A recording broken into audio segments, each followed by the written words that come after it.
Good morning, one and all. My name is Jagdish Shivkumar. Today, I'm very glad to deal a topic like what is the role of RBI governor. Um, for each and every country, we have a central bank.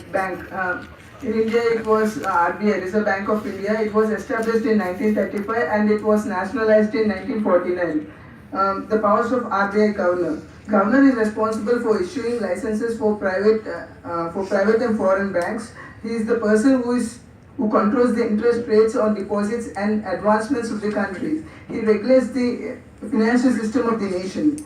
He is the person who is the person who is the governor of the RBI is also at the head of the all commercial banks as well.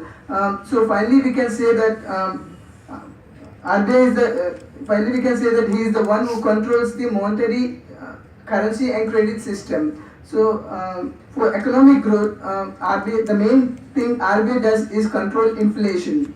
It can be done through repo rate and reverse repo rate. Repo rate is the rate at which RBI lends money from commercial banks. At the time of inflation, it increases.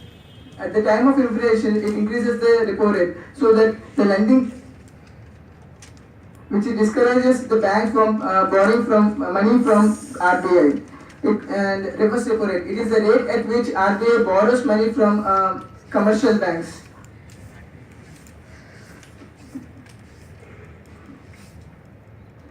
If reverse repo rate is high, then commercial bank lends their money to RBI because their money is safe in hands with goods.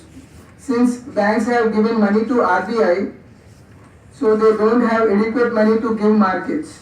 This is where RBA can drain excess money from markets and decrease inflation. Thus, finally, we can say that RBI is the Raghuram Rajan, who is the governor of RBI, is finally controls the monetary, currency, and credit system in Indian economy. Thank you.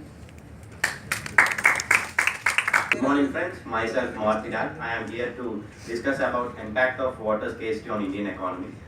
And despite of water being an existential need for humans, it's also one of the most prioritized but over abused commodity. Water is central to our lives but has not been the central point of focus in our plan. While we rapidly evolve into an urban society. Through time, early societies understood the importance and need for water and planned their lives around it. Today we have the advantage, though today we have the advantage and knowledge, and we still fail to value and plan our societies around it. Then, coming to India, the world's oldest civilization grew around the Indus and Ganges and still thriving. And coming to post-independence, due importance was given to growth without planning.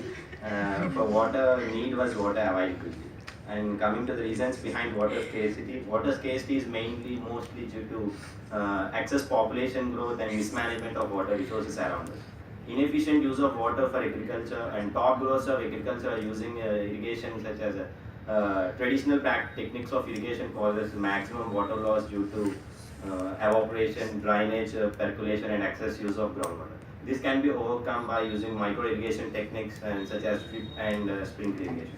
Sewage and wastewater drainage into traditional water bodies and government intervention at source is urgently required for it if this problem is to be tackled. And release of chemicals and effluents into rivers, streams and ponds and strict monitoring and implementation of the laws by the government and NGOs and social activists is required. And lack of efficient water management and distribution of water between urban consumers, agriculture and industry to be planned properly. And coming to a survey by World Meteorological Organization, 2016 is the world's hottest year ever.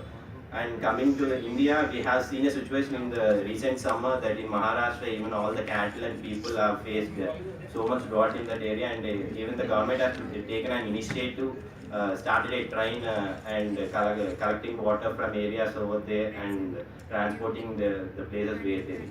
So we have to use the water efficiently manner and thinking that we have abundant resources, we should not waste them. Thank you. It was rightly said that opportunity dances with the one who is ready to dance on the floor. Good morning, everyone. This is Mukesh Kumar going to speak about the impact of GST on professionals. It was rightly said by Mark Twain that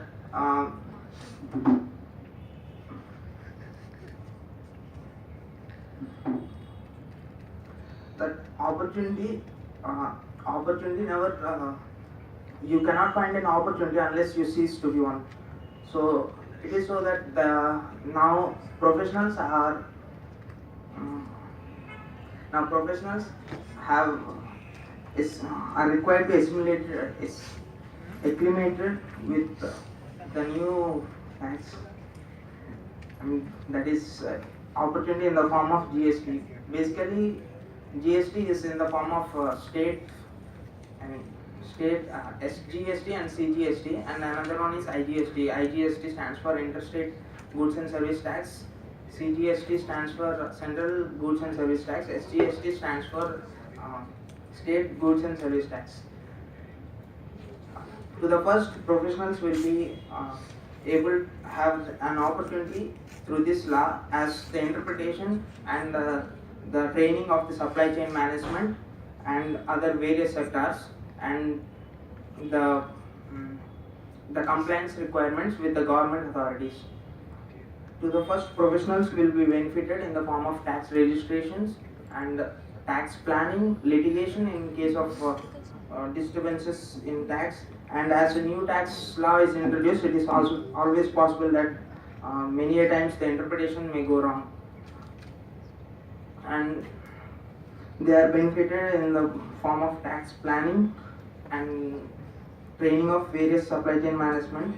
With their expert knowledge, they are required to file their tax complaint, file e-filings, availing of credit and payment of taxes. GST will have impact on various sectors of the Indian economy also.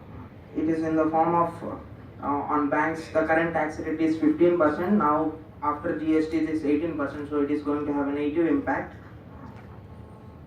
Consumer staples, current tax rate is 22%. Now after GST it is 18%. Positive impact for Asian Paints, Dabur, HUL and Imami. Consumer discrepancies, current tax 15%, after GST is 18%, so negative impact. Jubilant Foodworks, Coffee Day, restaurant businesses, media, current tax rate is 15%, and proposed tax rate is 18%, so negative effect.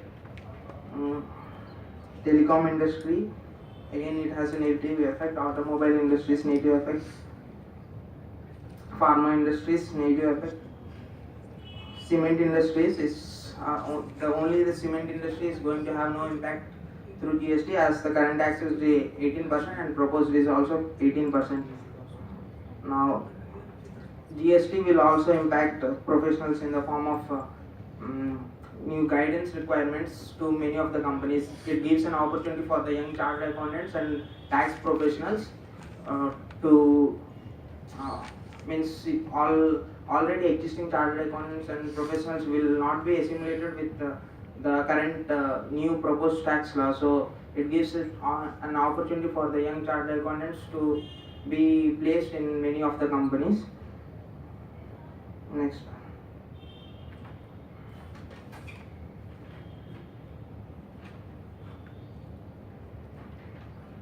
Though it is going to have a negative impact on professionals in the form of income, as now there are many taxes like VAT, sales, VAT, excess duty, customs duty, and many other. Now when it is going to be one tax structure, it has been in 1947. It is the only tax structure which has been introduced, which has changed the face of the Indian economy, and it is going to grow by 2%. The GDP is going to grow by 2%. Of course, professionals are going to have impact of excise duty, customs duty, as their income decreases. Since now for filing returns there are VAT, excise duty, customs duty, inter sales tax, and many others. But now under a single system they will be having, they will be having a lower income. To the last, my speech by the word that the impact of GST on professionals can be best represented in the form of, as Abraham Lincoln stated that, give me 6 hours to chop a tree and I will pass away the first four in sharpening my axe.